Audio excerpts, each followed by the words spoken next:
Okay, this is going to be the innovation ecosystem session, and I'm Ken Thompson, the global technology leader for IoT and smart sensors from Jacobs Engineering Group, and I was one of the co-leads for this this white paper. So when we talk about the NFC ERC, we've heard about the workforce, which really focuses on people, the governance. Pablo gave us a really good overview of convergent research, which really encompasses everything on Monday. And then we've also heard about the importance of diversity and cultural inclusion throughout all of the areas. Well, today, right now, for the next hour and a half, we're going to focus on innovation ecosystem, the technology piece of it, and really try to start thinking about what that means in terms of this new organization. So we're going to have two lead-off speakers, Fazil Ravi, who works for the City of Houston Public Works Department and really is the lead in data analytics and optimization work, and really has been someone I've known for quite a few years and is just doing great work in the area. And then second of all will be Dave Zomback, who's my co-lead in the Innovation Ecosystem White Paper, and he'll be talking about what happened on Monday and sort of start the discussion. Then we'll have three panel members that we'll talk about later on. So Fazil, would you like to share your screen? I'll stop sharing mine and you can go forward. Okay, so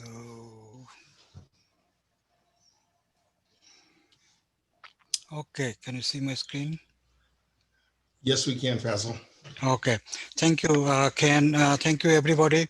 It is very hard to talk after two great sessions. Actually, all day it's a great conference going. Actually, thank you for all the speakers, especially thanks to Sunil bringing all those great speakers in this conference and giving us an opportunity to learn things that we really need to learn at this time.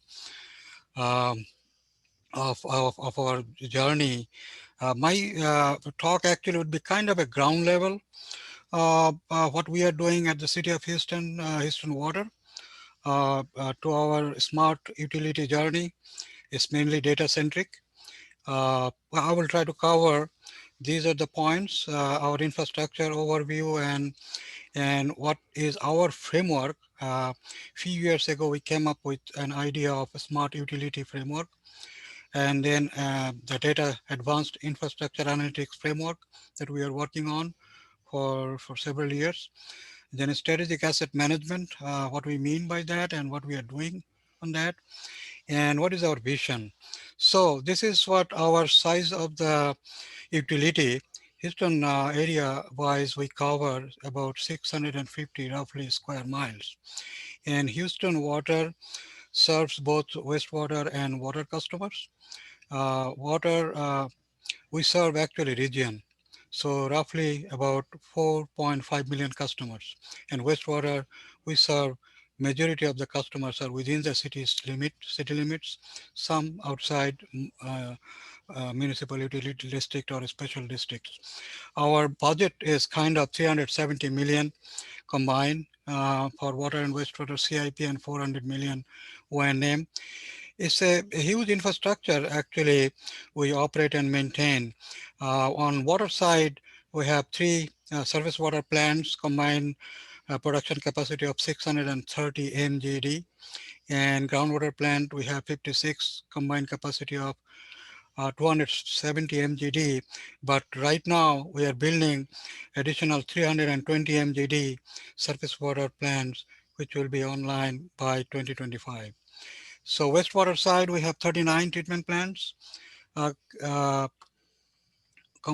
capacity of treatment plant capacity of permitted capacity 564 MGD, and we have 382 lift stations. This number changes. These numbers in Houston, it changes every month.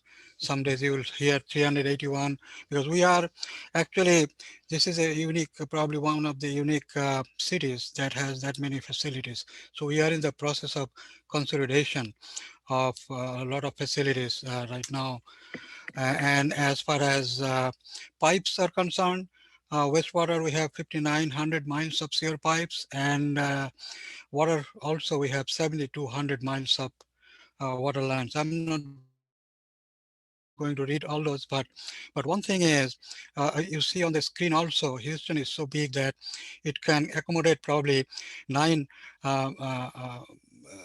cities, major cities. That includes Miami, Denver, Baltimore, those kind of major cities. So it is that big. So we have lots of challenges, but fortunately we don't have challenges combined with just nine cities. We have challenges, but not that many. But this is the slide provide give some idea what is our actually utility framework that we came up with. On the left hand side, you see these are the challenges. These are common challenges for all utilities. Nothing probably very special for City of Houston, like aging infrastructure and workforce. All day we have been hearing about that. Cost of services and capital limitations, that is also common. Stakeholders expectation, this is growing. Actually, this is becoming a challenge to cope up with the expectations from stakeholders because of the technological uh, revolution that is going on. Regulatory compliance, always a challenge. Growth, climate change, and technology itself bringing challenge. But on the goal side also common, intelligent operations, everybody wants to achieve that. Effective solutions, I will discuss a little bit about our definition of effective solutions. And then sustainable and resiliency, everybody wants to achieve. Community engagement, this is becoming a major actually demanding sector, demanding area for utilities. And then if we can achieve through which eventually, hopefully, we will be a stronger organization. But the middle part, which is an approach, this is very important for us, that everything starts from operations in utilities. So operations pretty much drives, but what we are trying to establish a team in Houston, that in-house planning and analytics team, that we consider that is very serious need for the utilities to act smartly, because data and data-centric insights are the key. So we take those things very seriously. These two teams are internal, but four others are also equally important, but they're external, like research and research organizations. We have some relationship with some research organization, including Virginia Tech. Dr. Sunil is helping a lot, not only Houston, but I think as a whole, the community, utilities, through his research. Probably we will discuss a little bit about that later. And we are also working with Water Research Foundations. Uh, and then we have also a program to work with our vendors, or any companies that are coming up with some sort of innovative ideas or techniques or technologies. I think one of the areas that we might need to, we will discuss probably, currently we are working on that. And then other utilities also, we are having some, not really a regular formal program, but we share our thoughts with some of you already in this call. And contacting communities, this is very important. Regardless what we do, if our eventually everything happens through contracting community. If our consultants, contractors are not aware of these changes, then eventually we will not be able to implement. So that is very important, and we do a lot of work in-house, bringing our consultants to the city to do work together. And above all, most important also the leadership. I think Houston is very fortunate right now. The director of public works, she has had she has a background of planning, so she understands. We don't need to convince her. She's kind of leads us. And our deputy director, Houston Water, she also has full support to this journey, and also our operations leaders, they equally support the journey. So I think currently Houston is very fortunate, and that is why actually we take this journey very seriously. And effective solutions approach that we want to achieve. This is a very simple way to look at it. Real-time operations, we learn our deficiencies and then we try to predict them for future, and eventually that helps to develop long range strategic plan. And using this long range and immediate what is happening on the ground, we develop CIP or O&M plan on demand. And we take both capacity and condition, risk-based condition. So this is pretty much the effective solutions approach framework. But data plays a big role. Actually, all these things depends on data. And data, as everybody has some silo problem, we are not different. So realizing that, I think 5-6 years ago, we started a journey that how to integrate all this data, how to bring them in a platform that would help us in real-time operations as well as our infrastructure, long-range infrastructure planning. And here you see some of the databases that has been created. One thing probably I need to mention that Houston is adopting technology, actually early adopters in most cases, like GIS Houston adopted in early 90s or mid 90s, like Infor asset management. Houston adopted, I think, in 2005. So like that, Houston is kind of early adopters as far as technology is concerned. But since these are all in silos, what we are trying to do, we are trying to bring them in one platform. So this is a overview of our water data. Everything is kind of in utilities data. In Houston, I think every minute lots of data are created, and it is, fortunately it is saved and we can use right now. That's what our plan is. That's what we are working on. And this is an overview of, I'm not going to discuss all those data points, but this is a kind of an overview of our water data. This is similarly overview of our wastewater data. And this is what our platform that we plan. On the center that you see the red platform, which basically it will not bring data most likely physically. It is, we are actually building a data lake and most of the data would be probably data lake and on-prem both. But basically, the idea here is to bring data together for the analytics part. It doesn't matter whether it is physically moved or virtually. But operations on the left-hand side, you see infrastructure operations data. All those activities, through activities, every moment, they generate lots of information, and we are trying to organize them and bringing them into that data platform. Everything starts from these three layers are very important. Asset inventory, we have been, city has been gathering data and putting in the database for a long time. Asset capacity, we have citywide models both for water and wastewater, and capacity related information we know very well about our system. And asset conditions, city is not that old, so it was not a focus in the past, but for the last probably 15 years, city is collecting information, and for the last few years we have been are working on developing asset management tools.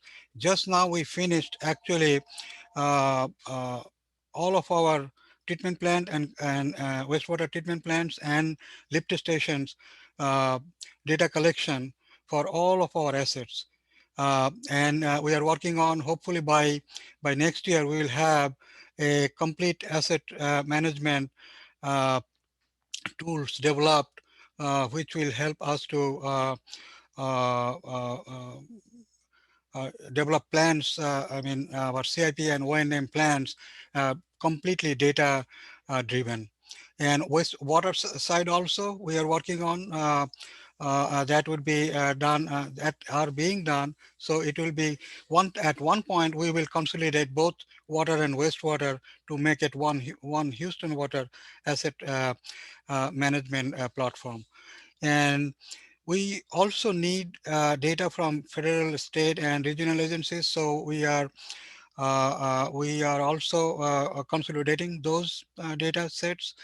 Uh, we One thing probably I need to mention, this is something evolving. Like in the middle, you see the one black uh, uh, uh, that includes data-centric knowledge providers. I think this is becoming important after I got involved with the Dr. Sunil's this swim activities.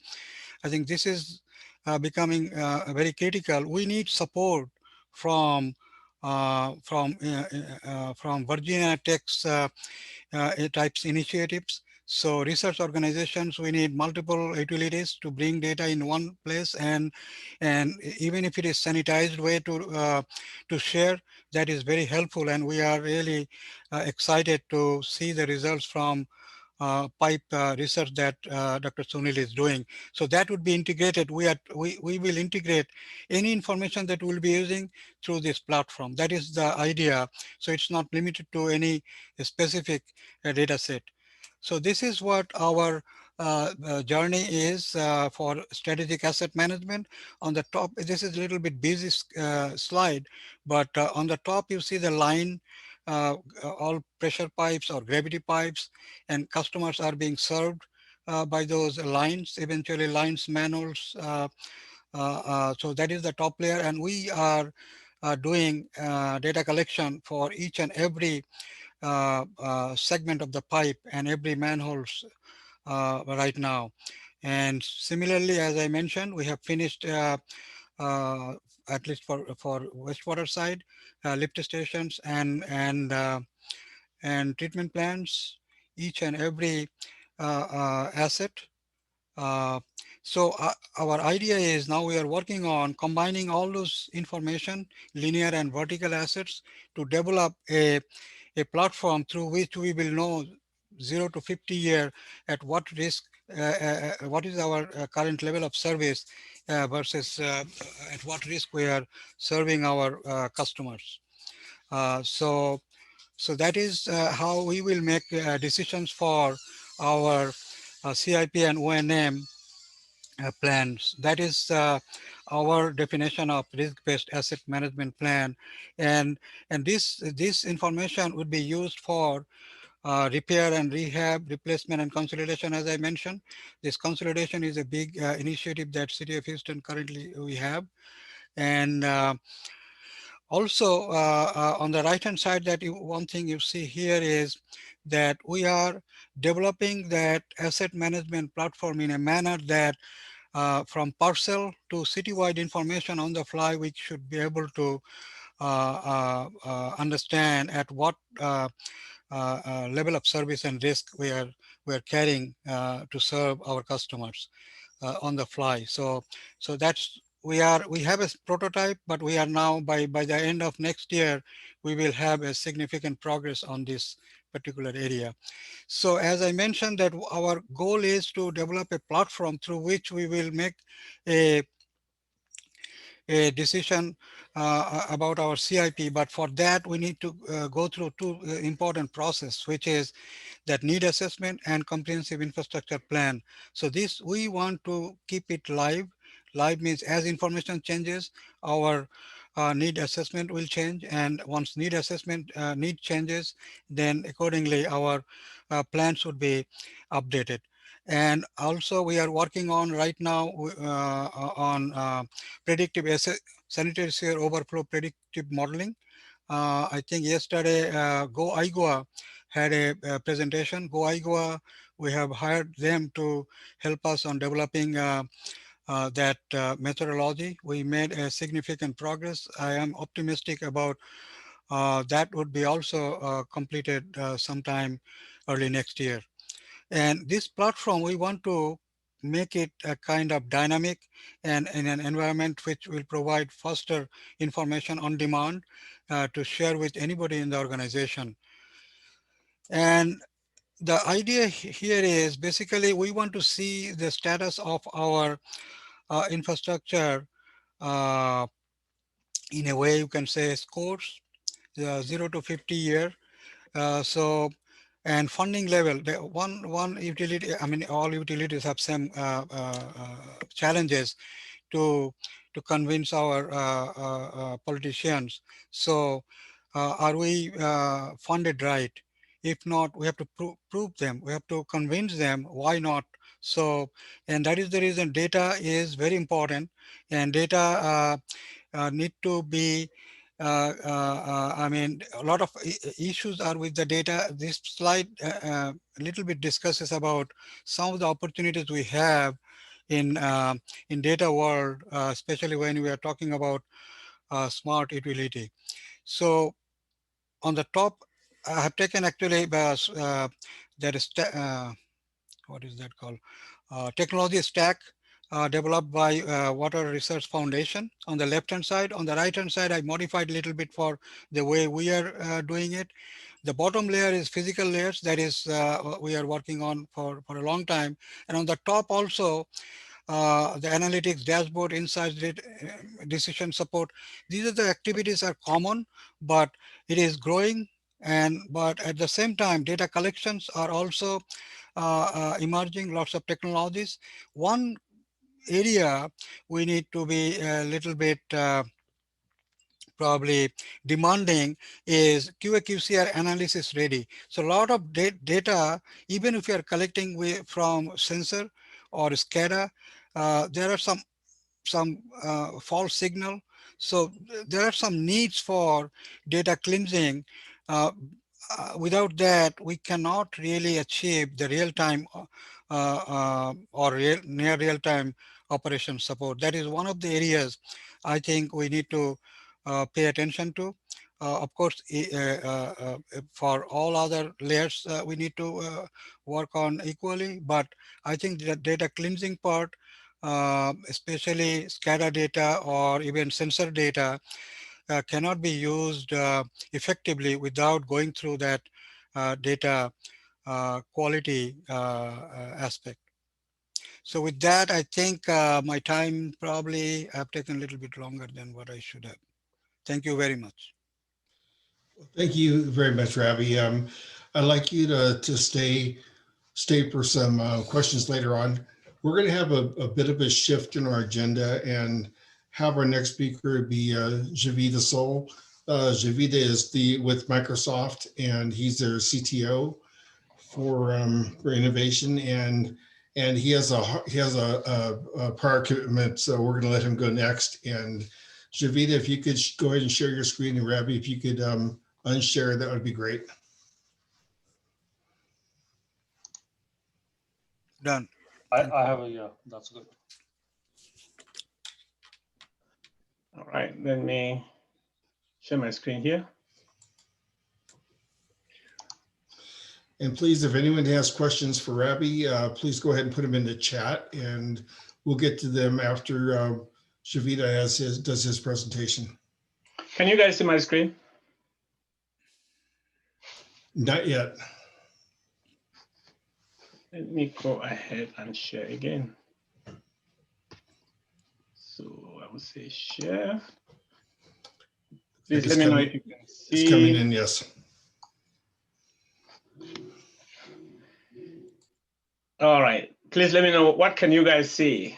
Is that the PowerPoint presentation or something else? It's the PowerPoint, Javida. Thank you. I have several monitors. Good afternoon, everyone. Good morning if you are from a different hemisphere. My name is Javida So. I work for Microsoft with the Cloud and AI Engineering Group up in Redmond. Today, I really want to just pivot from what I spoke about last time in a similar setup, and talk more, focus more on how we approach innovation. Fazal has really, he's just phenomenal, and he's touched on some great points, which sort of, I would say Fazal wipe out a lot of the things that I might have said, right? So I don't want to be repetitive here, but I just want to prick our brains a little bit on the way innovation is evolving. And when you look, what you're looking at here is is the Earth about 4 billion years ago. And the point of this is to show how fast innovation moved today, right? When you come from back then, and we have this thing we call the Cambrian Acceleration. The notion that as we move forward, the time to innovation becomes even shorter. You will see that back, it took for about 4 billion years to move from one phase to the other, but then in the last 10 years alone, we've gone from the third industrial revolution to the fourth industrial revolution. And before most people could even know what the fourth industrial revolution is all about, we are already talking about the fifth industrial revolution. So we are moving at really great pace. And what does this mean to us? It means to those of us here, especially those in the utility industry, which is known to be a little cagey or slow in adoption of new technologies, not like the city of Houston. Faisal, the city, you guys in Houston Power, Power, Water, I would say, you guys are extremely forward-thinking, and you embrace innovation in a much more agile and, I would say, much more impressive ways than I've seen elsewhere. So today, there are three key drivers, right, which we see as the cornerstone of most of what we do. Data, data, data. Faisal talked about that, and most people talk about it. AI is crucial, and all of this is driven by the cloud. And this is not new to anyone here. This is all old news, but the thing is how we execute against this is where I believe that's the change and the value that we could bring to the conversation. But then when you look outside, you go and see what the World Economic Forum is saying. What are some of the drivers, especially when it comes to the Industry 4.0 for water? What are some of the things that are driving changes in the water industry? This slide is going to be made available. I don't expect all of us to read everything here, but these are the key themes: real-time data, 21st century infrastructure, robotics, right? AI, blockchain in some cases, supply chain is really, really crucial. So when you look at all of this and you start asking yourselves, where am I in terms of the adoption of these technologies? Then we start looking at those areas that people like Dr. Sinha and the rest of the speakers have talked a lot about. Digital workforce. There is a whole working group in this that deal with workforce innovation. Asset management is crucial. Situational awareness, right, which some people will call predictive maintenance. Some people will call augmented or mixed reality, right? How do we respond to changes?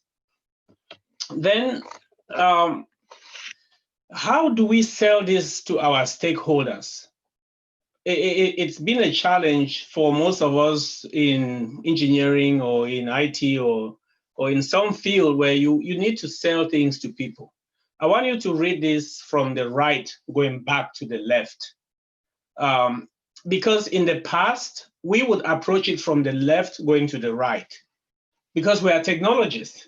And then we find a new toy, something that we like, or some gadget, you see it at the trade show, and you bring it in and you try to retrofit it into your environment without first finding how that will drive business change and what would be the benefit.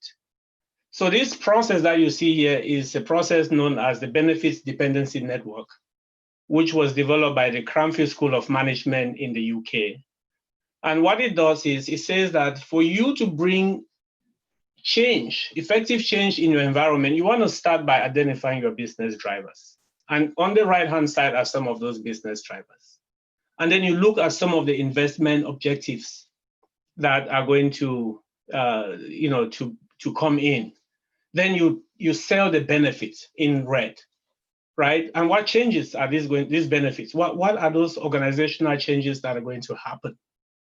And then you start asking yourselves, what are those enabling technologies, right, on the left-hand side? And you reach out to vendors and say, hey, we have identified all these business drivers that will bring these changes in our organization. We are looking now for all these different things that could make it happen, right? So we go from the right to the left. The old way of doing it is to go from the right to the, from the left to the right. And then it's difficult to actually sell the benefits. So when you set out to do this, you come in a room and you say, let's create a strategy on a page. And you have sticky notes and different things, and then you brainstorm and you find those changes that you want to impact in the organization.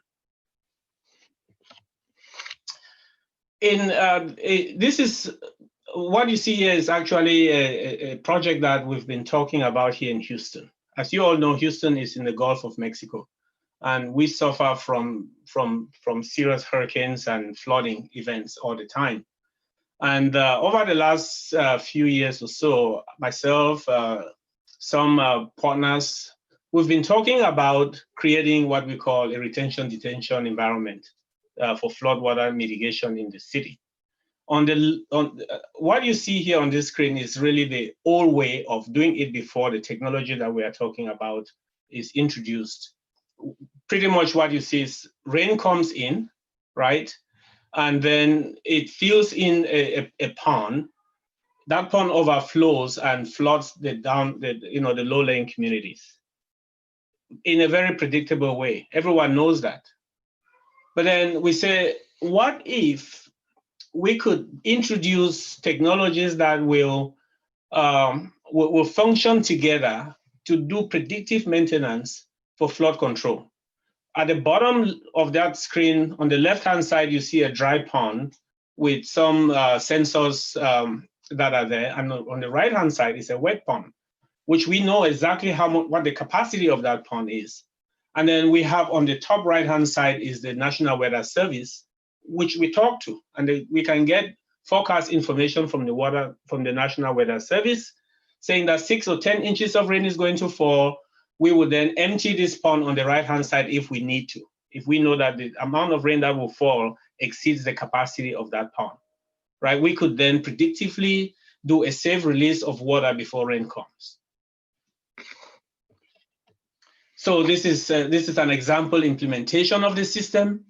And in fact, this is actually one of the use cases. Our partner is Opti.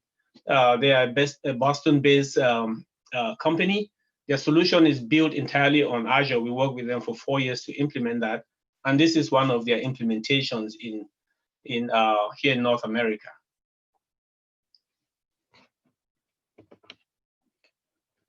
Now, I don't want to go into the technical nitty-gritty of this, but and I believe in the last intervention that I had here, I spoke to this slide, which is what we call our intelligent water system, right?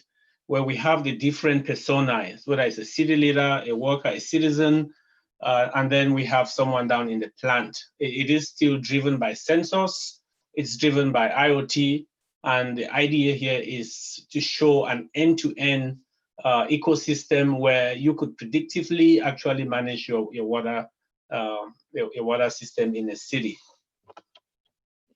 This is an implementation of the previous slide. I'm going to skip past this. But again, this is going to be available to everyone. This is also open sourced. You could take it as a starting point for the implementation of your solution. You just reach out to me. We go into more details where on the left-hand side, the far left-hand side, is going to be either your water plant, it's going to be some physical environment. I saw one of the slides that Faza showed us. The physical layer is going to be the extreme left-hand side. You bring in data ingested into your analytics environment.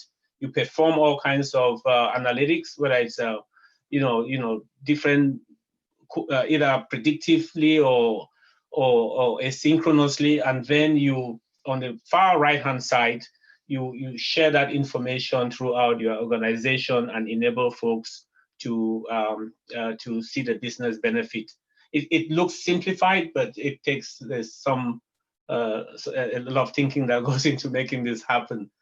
And with that, I will yield. I just wanted to come back here today and really focus more on talking to you about the fact that embracing this type of innovation is something that an industry like the water industry, which is not known to be at the forefront of it, that I think what you guys are doing here, Dr. Sinha, Ken, and the rest of the staff here.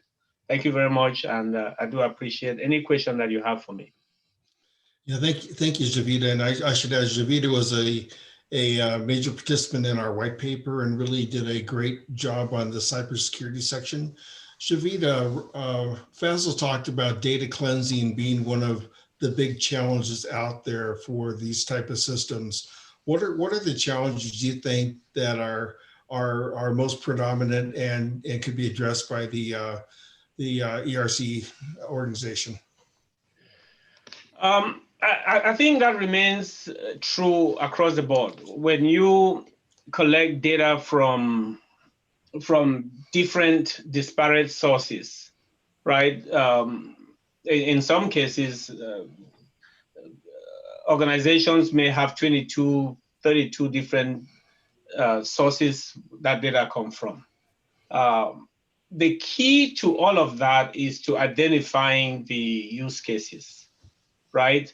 Once you are able to identify those use cases and then prioritize, then it becomes easy, right? Going back to the benefits dependency network, where we say that we're going to stick to the plan. We have our stakeholders, we have our personae, and then we also have sprints where we know that we are not going to get it right the first time 100%. We work iteratively. That is the key. A lot of times we fail because we want to be right. But in the day today, we believe DevOps is the way to go, and you do it iteratively, right? Where you can do one thing at a time, and then you come back and you do the next one in small sprints. That to me is the way I run my teams. We are very agile. We create roadmaps that are usually 1 to 2 months long, and milestones that are usually 1 to 2 months long. And we hold ourselves to a bucket of call them promises that we make to our customers. Yeah, that's a good point. For those who aren't aware, traditionally in the water industry, we design based on a waterfall approach where we develop our specification, the design engineer builds it to specifications, and then you construct it and you get an end product. With the Agile method, which is really software oriented, is that you build pieces of it, you test it, you get feedback, you modify it, and you work through that process with all your stakeholders so that you can, at the end of the day, you end up getting a product that really fulfills all the expectations and needs of the final user. So I'm glad you brought that up, Shveta. Thank you, Ken. I'm sorry you're not going to be able to stay with our panel discussion, but I really appreciate your presentation, and sharing your slides would be great. Yeah, I will, and I'll be back, by the way. I just have a 30 minutes call to take care of. I'll be right back joining you guys. Hopefully you'll still be around. That's it. We definitely will be. Thank you. Thank you, guys. All right. Our next speaker is going to be Dave Zomback, and Dave was the co-lead on the white paper for the innovation ecosystem. Dave's with Carnegie Mellon University, and just a wealth of knowledge, and has really been a strategic part of this group. Dave's going to give us a sort of an overview on what has been accomplished and what we talked about on Monday during our workshop, really sort of summarizing what's happened to date. And that's going to be the kickoff for the panel discussion to talk about, research needs, the role of the NSF ERC organization. So Dave, it's all yours. Thanks, Ken. It's a pleasure to be with you all. Let's see if I can share my screen here.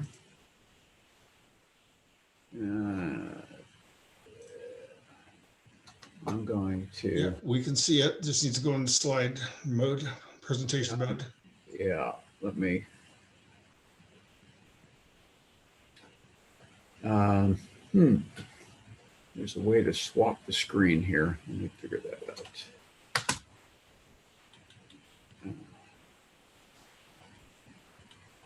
Well, let me just tell you, I'm going to skip a couple slides here and get right to the heart of the matter. So we have a June 10 workshop in which we focused on the innovation ecosystem as part of the planning grant for the center. And I think I'll just click down to some of the takeaways from that workshop. So we, in the workshop, looked at the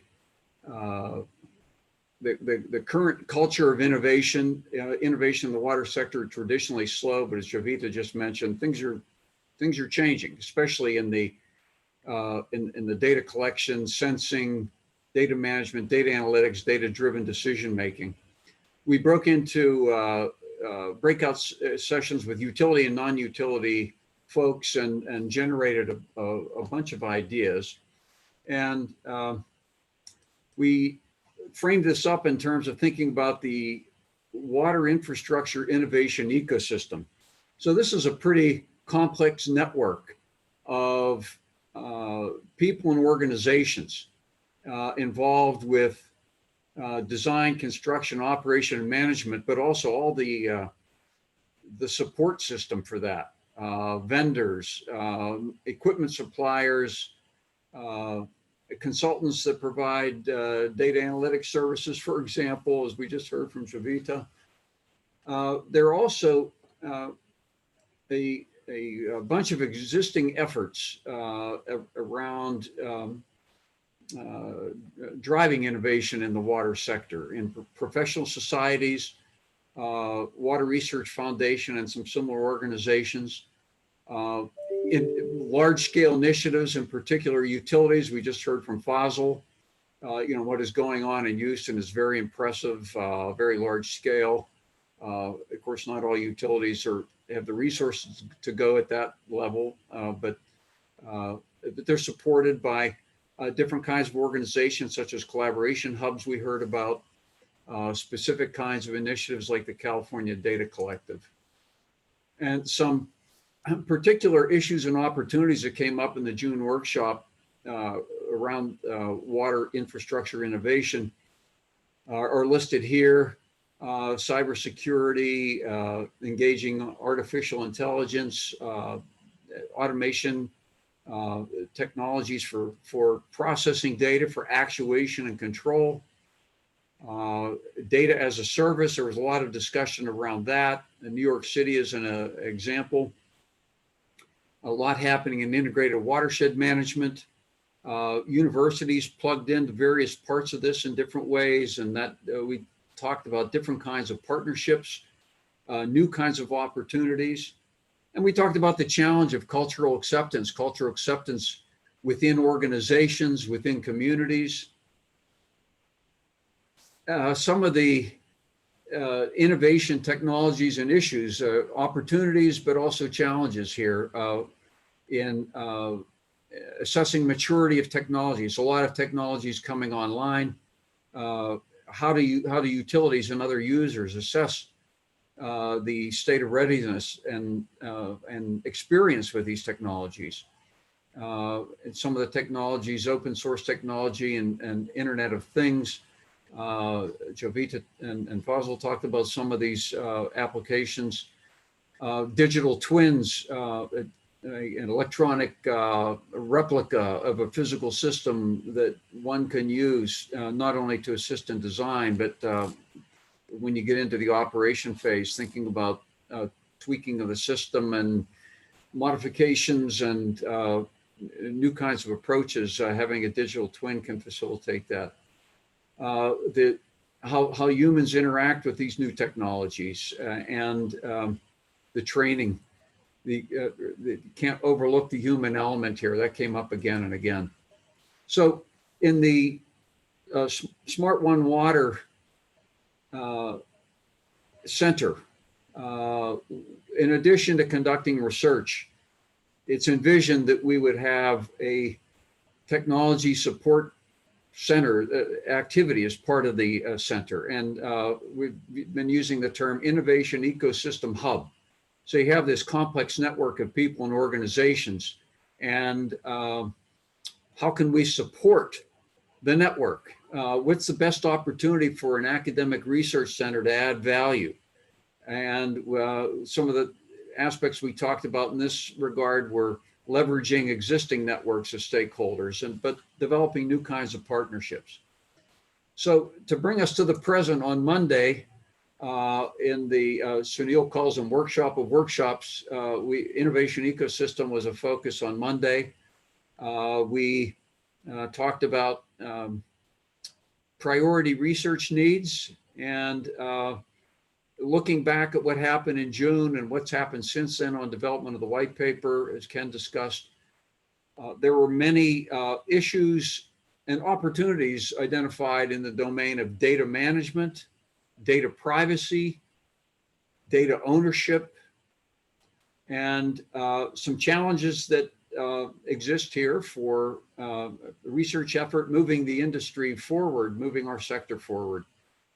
Getting access to large-scale data, data quality, data compatibility, data cleansing, what Javita was just talking about, Ken and Javita.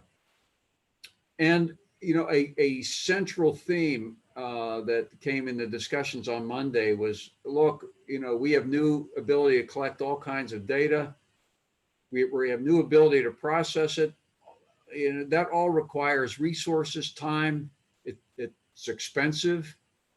And Jovita just described a framework starting with technologies on the left, but the business case on the right.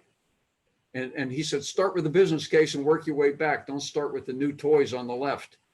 That was related to what folks were discussing on Monday. We need to be clear about what our goals are.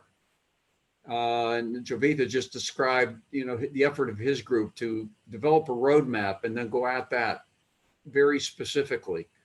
So this was a big theme and something to think about as we develop a research plan for the center. And we discussed the innovation ecosystem hub. And again, how can we add value?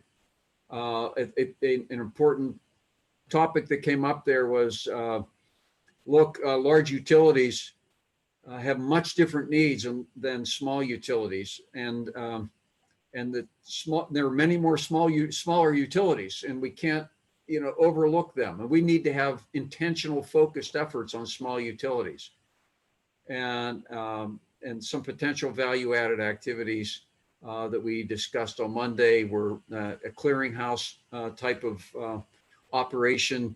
Information about new technologies, but not just information, some kind of objective third-party evaluation. And there are some models to look to for efforts the EPA has stood up on various technologies and various kinds of application areas over the years. And again, providing information and resources for small utilities. So I'll let Ken set the stage for the panel here, but what we'd like to get into now in the next half hour or so, or for all of you, starting with the panelists, what are the most significant challenges you're facing where innovation could make a difference? And how do we, what kind of research is needed to address those challenges? So with that, Ken, I turn it back to you.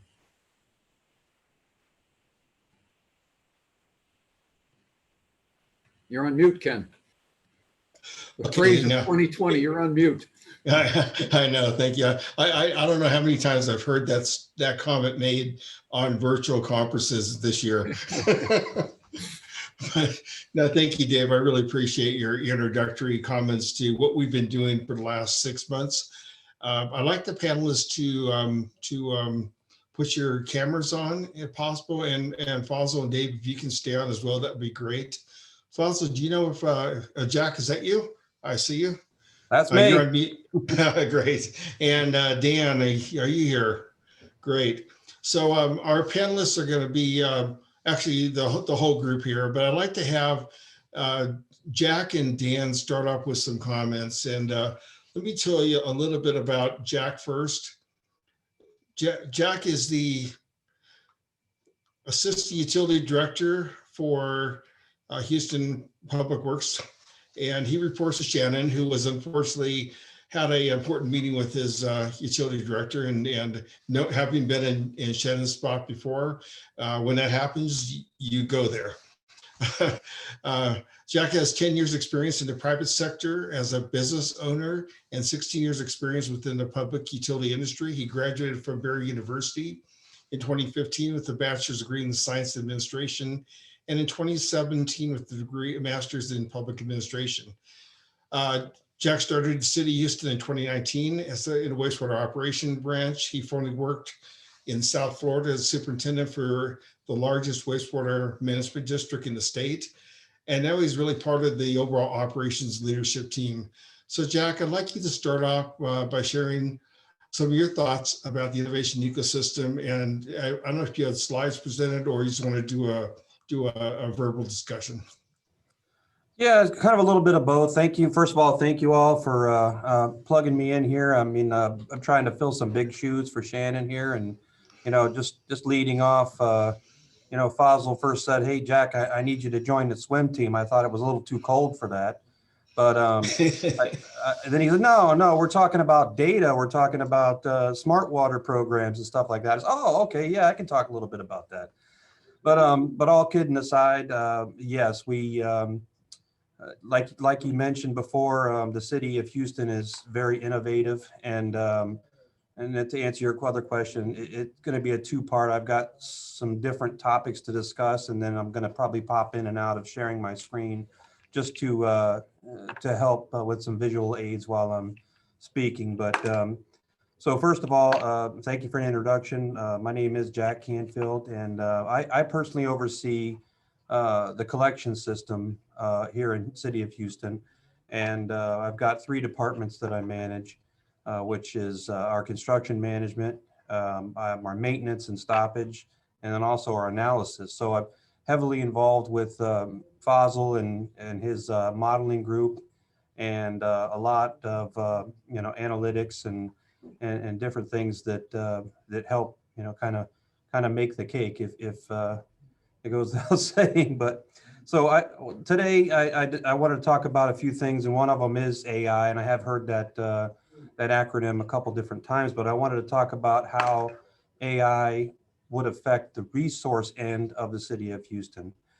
And then I want to talk a little bit about something we call the I&I Cafeteria Plan, because the way we're working against our I&I issues, which is an issue I think in everyone's city, is to try and break it down where we can devote specific monies and resources towards what gives us the best impact against I&I. So what gives us the most percentage of reduction in I&I? And we want to attack that first. So I'll talk a little bit about that. Then I was going to go over, try and keep it brief on each subject matter, go over some of our customer engagement and how the Houston 5 Cs is kind of shaping up with our communication barriers, because the city of Houston has 144 different languages that are spoken. We're one of the most diverse cities in the world, and 25 primary languages that are spoken, and we only deliver messages, memos, and notifications in English and Spanish. So we're working on trying to bridge that gap of communication. And then finally, if we have a little time left, I wanted to go into how we're kind of streamlining looking at data. I mean, data is such a large thing. It has to be broken into parts. And some of the parts that we've found is the data that we're receiving is great, but what about the data that we don't receive, or what about the data that we don't see because we don't know where to look? So we kind of coined that phrase as dumb data. It's the kind of data that sneaks up on you and hits you in the head at the last minute, and you're going, why didn't I think of that? So so with that, I'll kind of go into a little bit about the AI end of things. And I will share my screen here a little bit and talk about where we're at with some of this AI technology here. Just a second here. Let's see what I've got. So Jack, I assume you speak all 144 languages as a representative? Well, not all at once, but I take them in sections. So I was just looking at this prompt here I was going to use for the AI, and it kind of has some information on it that I probably should keep here until we get our contracts submitted. So I'm just going to verbally talk about that, and then I'll go into some of the slides later on. But the way AI is going to work for the city of Houston is that our analysis team right now currently runs down a list, and that list is significant. We have to look at everything a specific way according to NASCO, for our PACP, QA, QC, it all has to be coded a specific way. The problem with that is the city personnel is not robust enough to look at all 33 million collection lines of data that could possibly be rotating in and out within a 10 to 15 year period in accordance with the consent decree. So how do we mitigate the lack of people and still get the job done and everything analyzed properly? Well, that's where the AI comes in. So right now, our analysis team, it doesn't matter if you're a managing engineer, you're a supervising engineer, you're a grad engineer, or you're a tech, you're looking at video because we just don't have the amount of people needed to run the gamut, So we're all doing it. So if you think about it, we're spending more money for a managing engineer to review footage when we could implement an AI type technology. And ultimately, I mean, we're not talking ground level here, but ultimately that software will learn with our QAC coding and our NASCO coding, and eventually we'll be able to do the work of many other internal resources. So right now it's looked at several times, but we have this if we get the software that we're looking into, we'll be able to feed it in. Our contractors will be made aware, submitted in this format. Format gets run through the process, and then we can see, I actually do have a piece here. Let me look at this here. I'm going to pull it up real quick for you. There it is. All right.